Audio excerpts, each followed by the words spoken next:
Well, hello everyone, and welcome to another podcast. My name is Trent, and I'm joined here with Mitchell.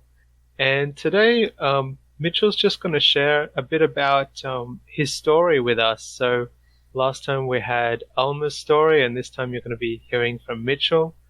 And I'm really excited about this. I think this is going to be a really good podcast.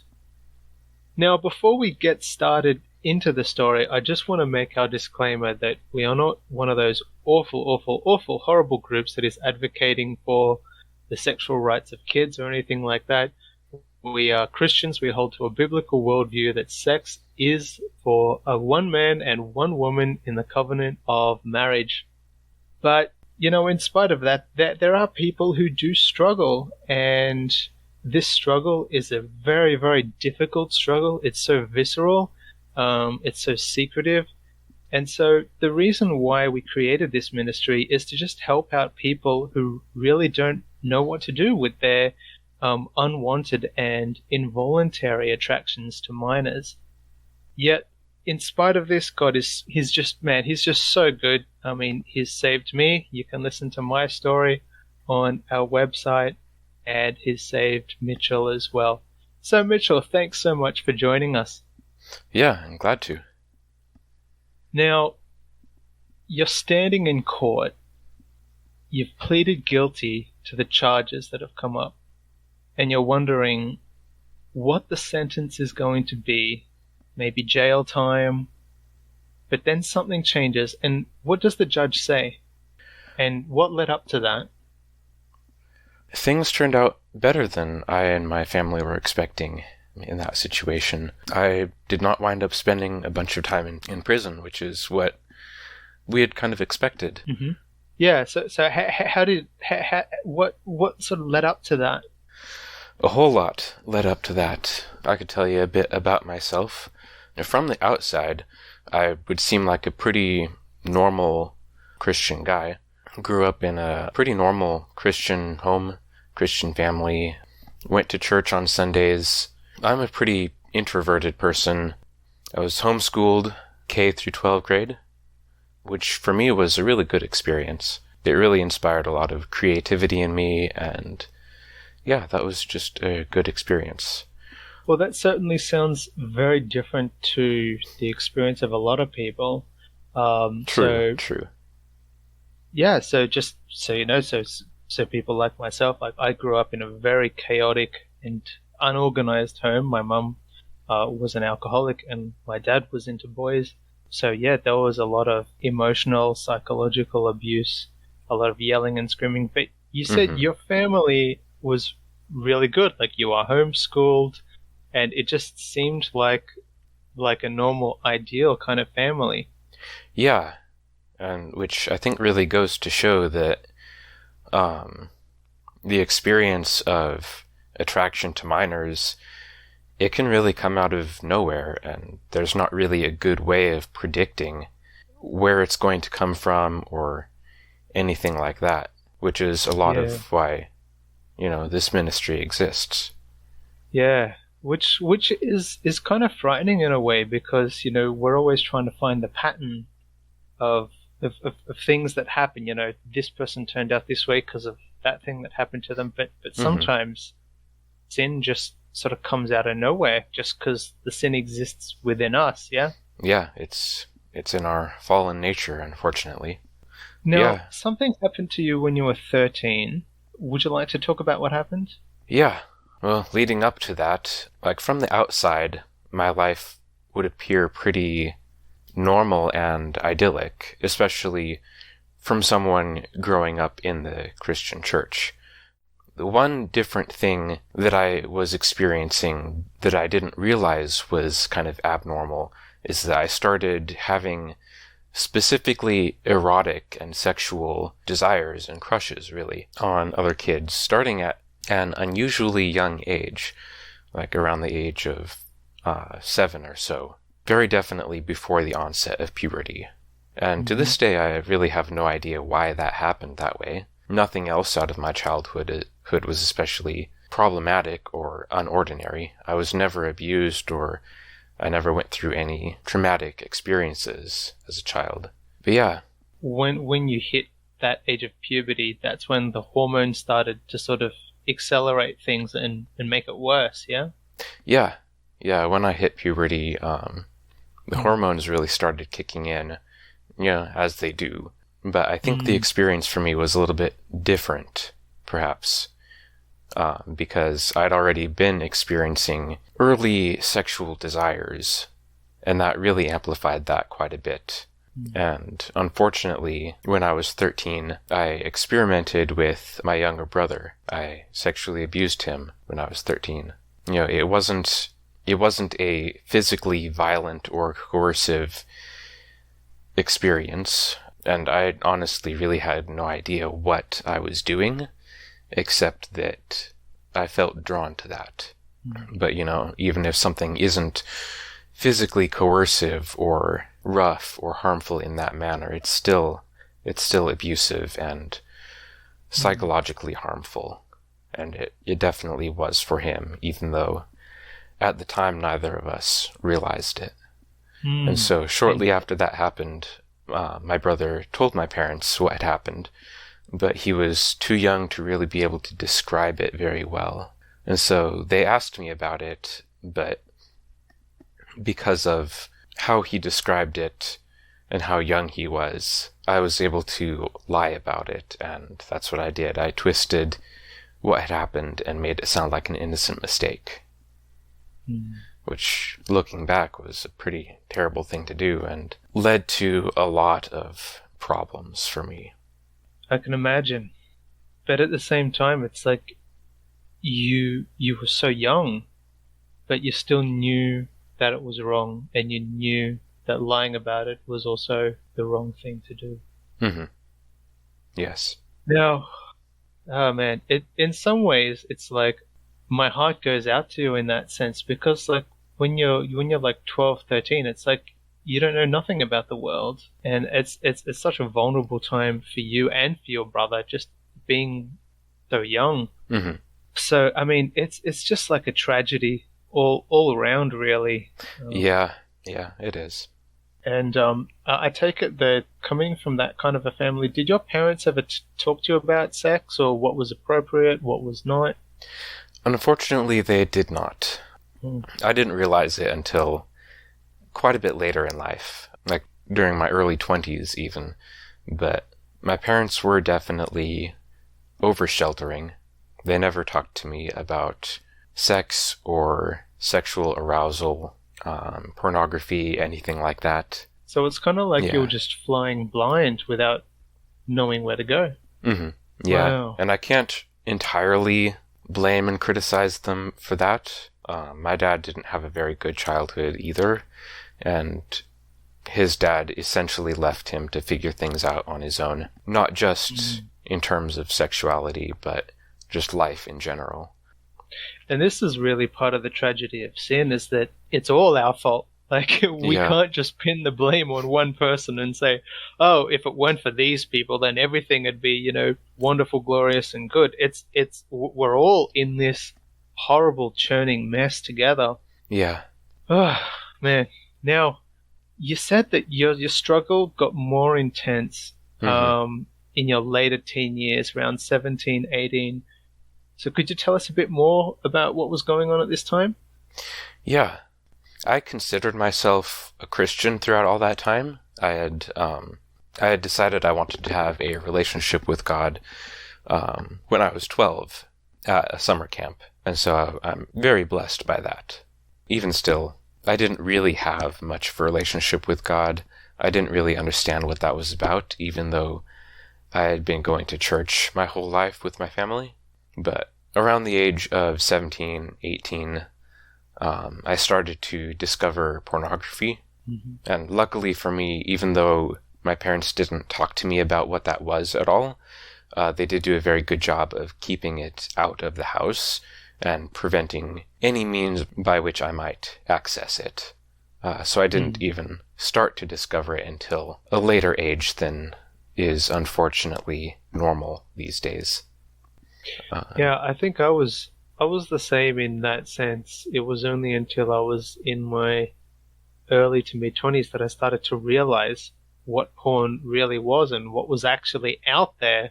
Like, I had an idea of what it was like in my mind, but it was just so different to what it was like in real life. And tragically, I continued to abuse my brother several different times over the course of between 13 and 18, which I'm very much regretful of now. What do you do with this regret? Well, back in when I was 18, I was really starting to better understand what was going on, and I was realizing that I couldn't let things go on the way they were, and I was realizing that if I didn't do something to stop all this, that my life would be going down a very dark and evil path. I didn't really know what to do, but I was intending to volunteer at a summer camp that I had been going to for years. So that was a really good experience. And I decided that I would talk to one of the other volunteers at this summer camp and confess to him my struggles with pornography that had recently started becoming more of a real problem and addiction. So I did that, and that was actually the first real good healing experience from all of that situation. He was very understanding, and he didn't condemn me or criticize me, but helped me take the first steps in knowing what to do with that. It was very supportive, and through that experience, I decided to open up to a few other friends about pornography use, and also disclosed that I was experiencing unwanted same-sex attraction, which also was another thing that my parents had never really talked to me about. I knew what it was, and I held then and hold now a traditional Christian understanding of sexual morality in that regard, and that God created marriage to be between one man and one woman. But as for me personally, I didn't really have any awareness of what to do with that, and there was a huge amount of shame connected with that as well. Yeah, and I can imagine that just opening up about that stuff was just such a big step. Yes. With all the emotions that come along with that. And at the same time, you'd been raised in a very conservative, sheltered family, and if you come from that kind of family, it's like the one thing that you don't do is you don't talk about all the stuff that's inside like that. So, man, what was going through your mind as you were, sharing your experiences, opening up to this guy on the camp? A lot of stuff, really. I was terrified. I kind of thought I was really the only person in my circle who is dealing with that kind of thing. But it was also very healing from the shame. This friend that I opened up to was very, very understanding, very compassionate, and he talked to me about his own struggles with pornography use as well. And as I've learned since then, and that was kind of the start of the experience of learning, that the best way of dealing with shame is to face it head on and to just talk about the things that we're ashamed of, that would tell us that we're bad people. Yeah, so yeah, that was a really healing totally experience. Agree. Yeah. I mean, I remember when I opened up with my old pastor about what was going on for me internally, and I just remember I just cried like a baby. Like, it was just so overwhelming. There was so much emotion there. It was like I couldn't believe it was happening, but at the same time, it was a good thing that I was finally able to share this, that I didn't have to keep this part of my life so secret and so hidden away. So yeah, man. It's like the heaviest thing that you can go through, I think, opening up for the first time. Yeah. It's kind of funny. I remember the very first time I told a group of friends that I was experiencing homosexual desires. Biggest voice crack in history. We'll just say that.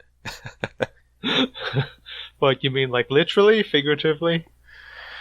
It probably wasn't really literally the biggest, but I was incredibly nervous, and when I first tried to speak, it was a very unmasculine squeak. Yeah. Oh, you poor thing. Oh well, but I pushed through it and got it over with, and was pleasantly surprised at how understanding people were. Yeah, that was hard for me to open up as well about my SSA, and I think I opened up to some friends before. This is even before I opened up to my pastor about my underage attraction, but opening up about my same-sex attraction with some friends was also very freeing and very liberating. Like, no one judged me, no one made any queer jokes or anything like that. Yeah, same for me.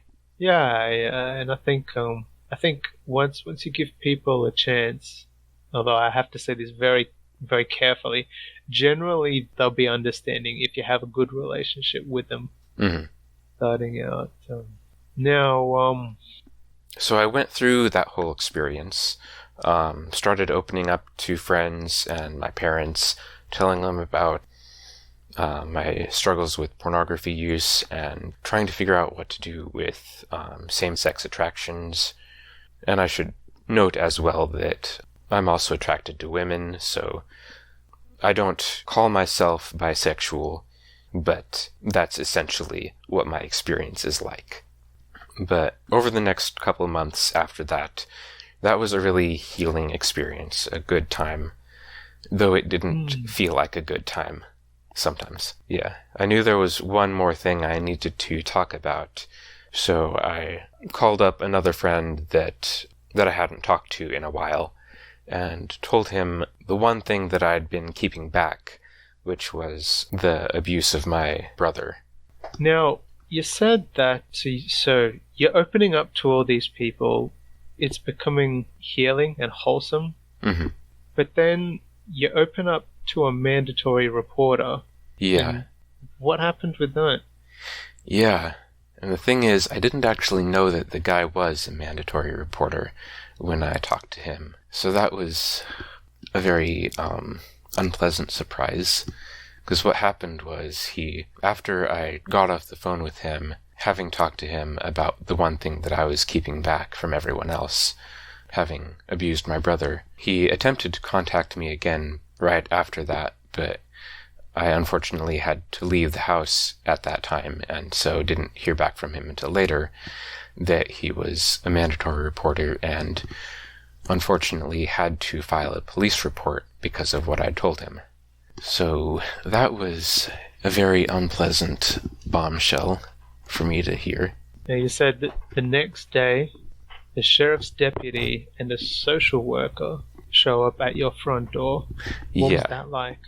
That was terrifying and one of the worst days of my life, really.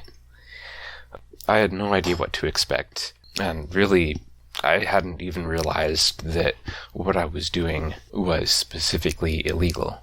That might seem kind of crazy, but I was in a lot of denial at the time. I didn't want to think about what was happening. I just kind of compartmentalized all that, really separated out those two parts of my life. Partly because of how sheltered I was, I had just never put two and two together in that way. Now, I take it the social worker and the sheriff's deputy spoke to your mom and dad? Yeah, they talked to my parents, they talked to me some, just trying to figure out what was going on. And so, what happened after that? Yeah, well, I called up a trusted friend and told him what was going on. Just a very quick summary, and told him that really I just wanted to kill myself because I was so overwhelmed and didn't know what to do. I thought it was the end of the road, really. This was the worst thing possible that I could have imagined happening. Yeah. But I was honest with my parents, I was honest with the police officer. And how did your parents react? They were pretty shocked and surprised. But by the grace of God, they are pretty genuine people, and they do love me and my brother, and they're not the the hypocritical type of person who only wears their faith on the outside. They actually lived it out, and they were very gracious to me that day and were very understanding, and though they were very shocked and surprised and hurt, they did not abandon me. They wanted to move forward and find healing for both me and my brother. So yeah, I was really blessed by that. I'm really fortunate in that experience. So you said before that because of the situation within your family, you had to move in with your grandparents with some restrictions, but then after 3 weeks you're allowed to move back. Yeah. And you were still living at home as the investigation was sort of happening. Yeah. What was the outcome of that? Yeah, the investigation fairly quickly concluded that I wasn't an immediate threat to my brother or anyone else. And so they allowed me to move back home 3 weeks after the initial police report, which was very, very good for me. And I think it helped my family stay together and not be emotionally torn apart by the whole situation, which was the goal. Yeah. Yeah, and also, obviously, the other side of that coin was keeping my brother safe, making sure that nothing more happened to him. That was also a significant concern for my parents. But they were able to find a way of balancing everything. So a few months after that, after the investigation was concluded, I was charged with the specific crime. I was charged with having abused my brother and was arrested, as that goes, which was a pretty difficult experience. I spent 3 weeks in county jail before getting out on bail. What was that like? It was pretty rough, really. Jail is not a nice place to be.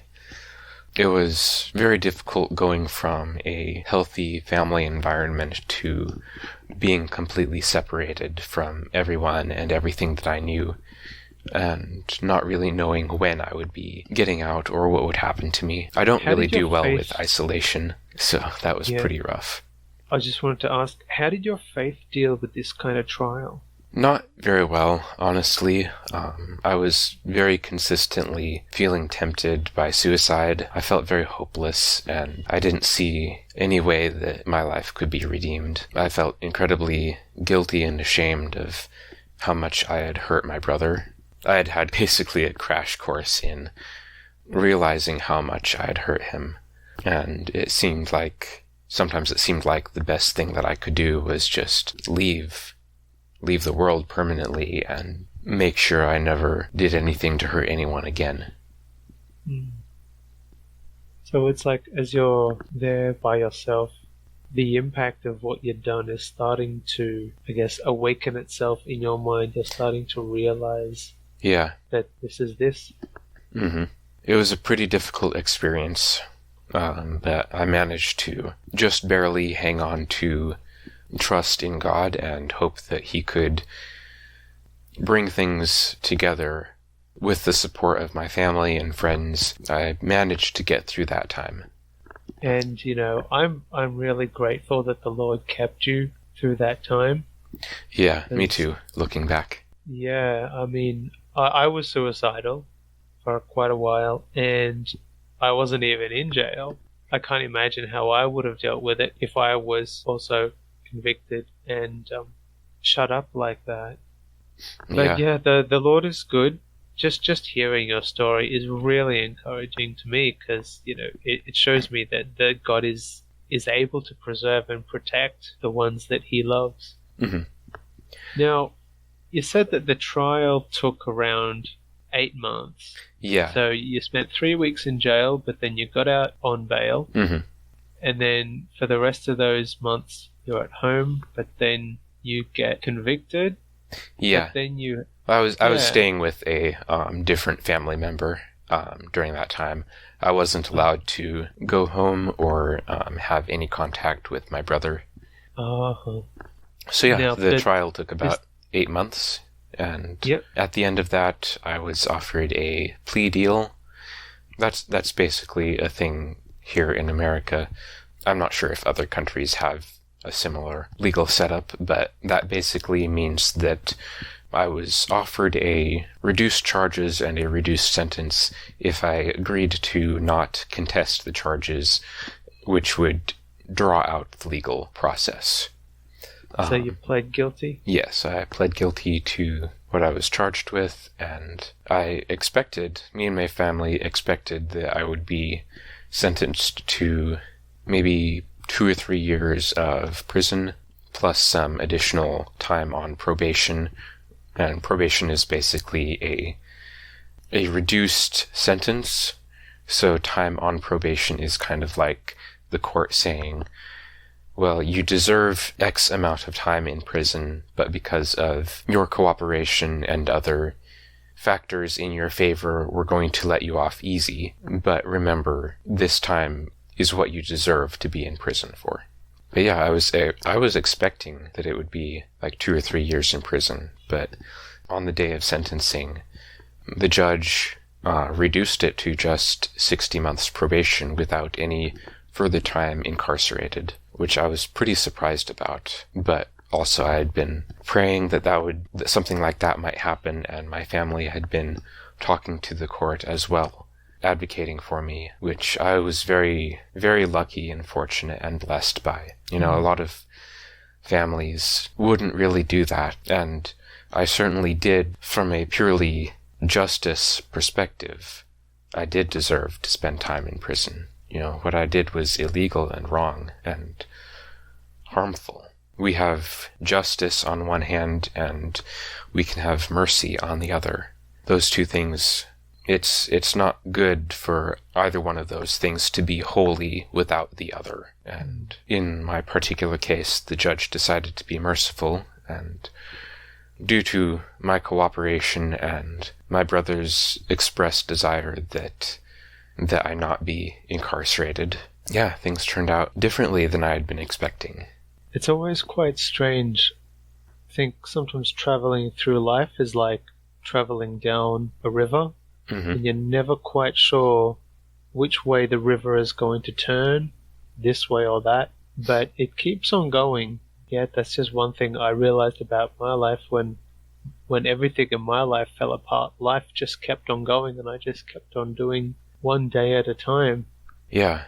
Now, you've already spoken about what it was like for you in jail, but then after that you started probation therapy. What was that like for you? So as I was saying, I wound up being sentenced to 60 months probation. So I was allowed to continue living with that family member that I mentioned before. I was required to attend a therapy program specifically for people that are convicted of sexual offenses. That was a challenging but also in some ways healing experience. I definitely needed therapy. There was a lot of stuff in my mind and in my heart that I needed to work through. A lot of stuff that I hadn't understood about how damaging sexual abuse is. And so the therapy was, in some respects, it was good, but also some parts of it were actually pretty harmful. So at first I was in a therapy program for about 1.5 years, and that program was fairly good. There were some minor things that I disagreed with or were not very helpful for me. But most of those were not all that important, really. But during that time, I learned a whole lot about exercising self-control and how to act morally, really, and how much harm sexual abuse causes. And I learned about a lot of stuff about my past and kind of looking back over my life and seeing what choices and decisions led from one thing to another and how I got started down some pretty unhealthy paths. So in some ways, it's good that you were able to realize all of this stuff and just the extent of brokenness. Yes. We sometimes don't realize about ourselves, yeah. But then you said that there were some parts about the therapy that weren't good. Would you like to talk about this for a bit? Yeah. So after about 1.5 years on probation, I had a miscommunication with my probation officer, and because of that miscommunication, he thought that I would be better in a different program that he knew of. And so he switched me to that other program. But as it turned out, he had been misinformed about that program, and it was actually a pretty unhealthy program. It was run using some very outdated methods, and the therapist that was in charge of that, he didn't really understand why some people go down that road of choosing to abuse, and how to bring people back to a healthy mindset, a healthy understanding of right and wrong and social interactions and stuff like that. You said earlier on that it was actually quite abusive. You're saying things like it was shame and punishment based. Yeah, so one of the things that this therapist believed was that sexual abuse was entirely just a learned behavior, and that thus it could be unlearned, and all desires to do those kinds of things could be unlearned. But the only way he knew how to do that was through something called aversion therapy, which is the way he used it, it was a very harmful and downright abusive form of sexual reparative therapy, and that kind of thing has been around for a long time, unfortunately. And he believed that being very dominant on his part was the best way to train his clients, myself and the other people that were in his program, because of having sexually offended. And so the main technique that he used was to basically have his clients write down a very detailed, erotic, essentially pornographic account of the offense that they had committed, that they had been convicted of, and then to think about that and intentionally become aroused to it, and then immediately in that state of arousal inhale ammonia fumes into a person's nasal cavity in order to create a very immediate, painful feeling, sensation, which ammonia will do if you inhale it. That's so bad. Like, I still feel bad just hearing this, and feel bad for you, feel bad for everyone else and anyone else who's caught up in this.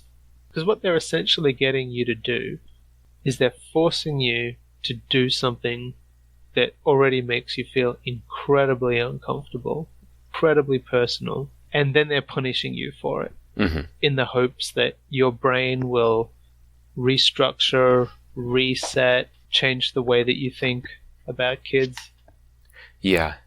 And there is a little bit of anecdotal evidence that this can be, some people can find it helpful, but it's, as far as I know, it's not actually very many people who have found it helpful, and it's very much a case-by-case basis. I guess there are some people that can find it helpful for training themselves to be less deliberately aroused by pornographic or specifically pedophilic desires. But again, it's entirely a case-by-case basis, and it certainly wasn't my experience at all that it worked that way. Yeah. I mean, just from the get-go, there's no empathy, there's no connection between you and the therapist, there's no trust, it's just this bizarre set of activities. Yeah. And yeah, this guy was coming to the whole process from a very overtly anti-biblical perspective. That was several years ago now, and having done some research since then, I've realized that a lot of his beliefs about how that worked came from some very inaccurate anti-biblical ideas about psychological development that were popularized a long time ago by some not so good psychologists and such. Yeah. Like, you can look back through the history of psychology and find places where people really went off the rails, and some of that was where he was getting his ideas from, unfortunately. Yeah, I mean, it sounds like it came straight out of the 1920s. Mm-hmm. And so this therapy, this didn't actually help you with your mental health. It actually harmed your mental health. Yeah, quite a bit. Yeah, so I was in that program for about 6 months, and the last 3 months of that I was deteriorating quickly in terms of mental health. I was thinking about suicide every day. Yeah, it was a very unhealthy situation. Fortunately, about 6 months after I started that, the whole program shut down. To this day, I really don't know exactly why it shut down or any of the details involved with that. It was, admittedly from my perspective, a little bit mysterious and seemed underhanded. It seemed like something had gone wrong, that the clients, myself included, never got the details of. But that's entirely just my own subjective perception of what was going on. I don't really know what happened there, except that, after that 6 months, the clients in that program were all transferred to another program, and fortunately they had a much better grasp of reality. I'll put it that strongly. Yeah. And things improved quite a bit, though my mental health was still damaged. I was still emotionally scarred from that experience, though it took me a long time to really grasp how much. But for the time being, at least, that was about 2 years into my time on probation. And so I spent the next 3 years in this third therapy program. And that was quite a bit better than the second one had been. Not quite as good as the first one. I just didn't wind up meshing with the therapists there that I worked with as well. Yeah. But overall, it was a better experience. Yeah, and thank goodness for that, just because being stuck in such a bad, destructive therapy program, I'm just glad that they didn't keep you there, that abusive practice did get shut down. Yeah. And you're transferred over to someone who, they could have done better in certain areas, but at least it wasn't as bad. Mm-hmm. Yeah. So fast forward another 3 years or so, 3.5 years. I learned a lot through that third therapy program, and I was getting towards the end of my time on probation, and things were going pretty good at that point. But towards the end of my time on probation, through talking with my therapist and her communication with my brother's therapist and communication with my family, I was able to start rebuilding a relationship with my brother. I had not been allowed to have any contact with him during the first few years on probation, which was very difficult for both of us, for both me and my brother, and really my whole family. I wasn't allowed to have contact with him. I wasn't allowed to go to church. I wasn't allowed to have contact with anyone under the age of 18. But we were able to start rebuilding our relationship, which was pretty difficult at first for both of us, but ultimately that has been a healing experience, and it's what we both wanted to happen.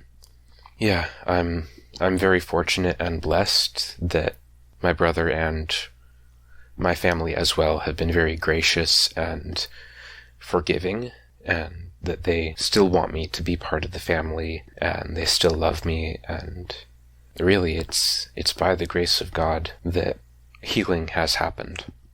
And towards the end of my time on probation, one of the therapists I was working with at that time was still somewhat concerned about my ongoing attraction to minors.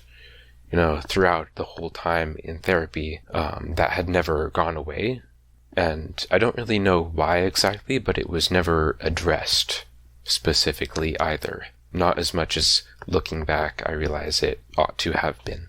So she decided that it would be beneficial for me to do a slightly modified, toned-down version of the aversion therapy that I had done before, the one that had been so destructive, which I actually was not comfortable with, but I didn't realize that I had any option or say in the matter, because part of my probation requirements was that I had to comply with whatever my probation officer and therapist decided was in my best interest, within the bounds of law, obviously, but she had decided that I should try this aversion therapy again in a toned-down manner that she thought would be less harmful and hopefully not harmful at all, but still help me reduce my attraction to kids. And unfortunately, it didn't actually work. It's partially because of just how traumatized I had been by the first time I did it. It made my attractions a lot more intense. So it didn't really work. No. But they still felt like there was work to be done, so they sent you to this thing. It didn't really work. Did it kind of just fizzle out in the end? More like it went out with a bang, really. Oh. Yeah. So I tried doing that, the modified version of aversion therapy. Tried doing it the way that my therapist suggested that I should. And at first, it didn't seem to be having much of an effect, albeit I didn't like it. It wasn't beneficial, and it was causing quite a bit of emotional distress still. So yeah. I asked her if I could stop doing it, and she agreed. But after I stopped, things continued to snowball, and my mental health continued to rapidly decline. I started experiencing severe depression and even psychotic symptoms, which was extremely scary. I'd never experienced that before. And this was, I think, partially because of the trauma that had already been caused by the first time I did aversion therapy, and partly because, in spite of it being modified, I still had to write down an erotic fictional story of how I might commit an act of child sexual abuse in the future. And it was entirely fictional, and that was why my therapist didn't think that it was going to be harmful, because it wasn't based on something I'd already done, but unfortunately it did wind up being harmful in a similar way, and I started feeling extremely depressed and anxious, and as I was saying, started experiencing psychotic symptoms, which if you look that up, it was pretty disturbing. I was hearing other voices in my head. It was essentially hallucinations. It didn't quite get to the point of being full-on hallucinations, like seeing other things and hearing other things around me. It didn't quite get to that point, but it was very close.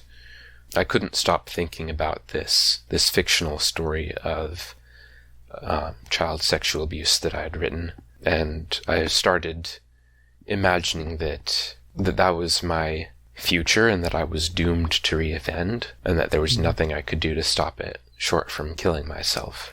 Oh, man. Yeah, which, saying it sounds like a completely absurd thing to just believe, but that's kind of, unfortunately, how psychosis works. It messes with a person's ability to understand reality and to remember things properly. Wow. Yeah, it was a really disturbing experience.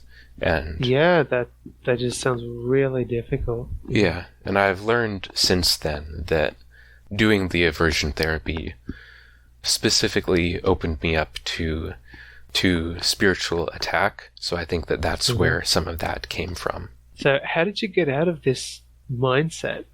So I got out of it through a few different things. I was praying a lot, just trying to ground my thoughts and my emotions in Jesus and my relationship with him and what the Bible says. My parents and family were praying for me extensively as well throughout that time.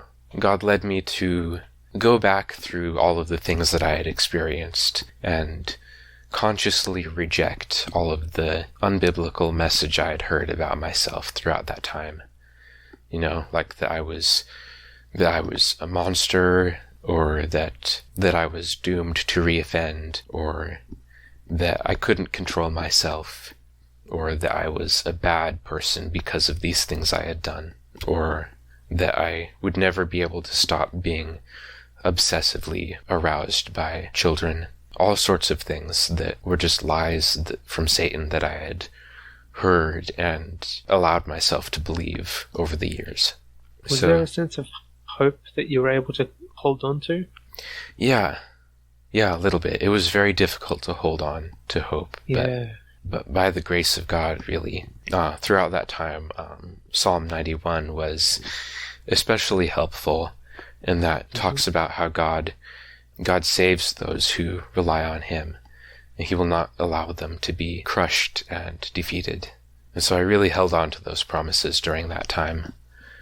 Yeah. And another thing that was helpful was consciously forgiving myself, both for having abused my brother. I hadn't really forgiven myself for that up to that point. But during that time of experiencing severe depression and psychosis, during the times where I could think more clearly, I did make peace and forgive myself for having done that, and for the ways that I had compromised my own health and morals during the time that I was on probation through agreeing to the Aversion Therapy and agreeing to what I didn't realize at the time was essentially creating and reading written child pornography. They didn't call it that, but that's effectively what it was. And at some level, I realized that even at the time, and I knew that what I was doing was wrong. But because of how much power the therapists had over me, I didn't know how to choose not to do that and reject it. Yeah. I mean, when you're in that position and when they've got that kind of power, I mean, it's like, what can you do? Like, say no, throw it in their face and walk out? Like, you can't do that. No, I couldn't. And if I had tried to do that, my probation officer would have been within his legal rights to ask a judge to revoke my probation and reinstate the 6 years of prison that the probation was in place of. Oh, so you really had no choice. My goodness. Yeah, it was pretty rough, but God got me through it, and I've forgiven those therapists. They aren't Christians, and they did honestly think that they were doing a good thing. They were doing the best they could with what they knew.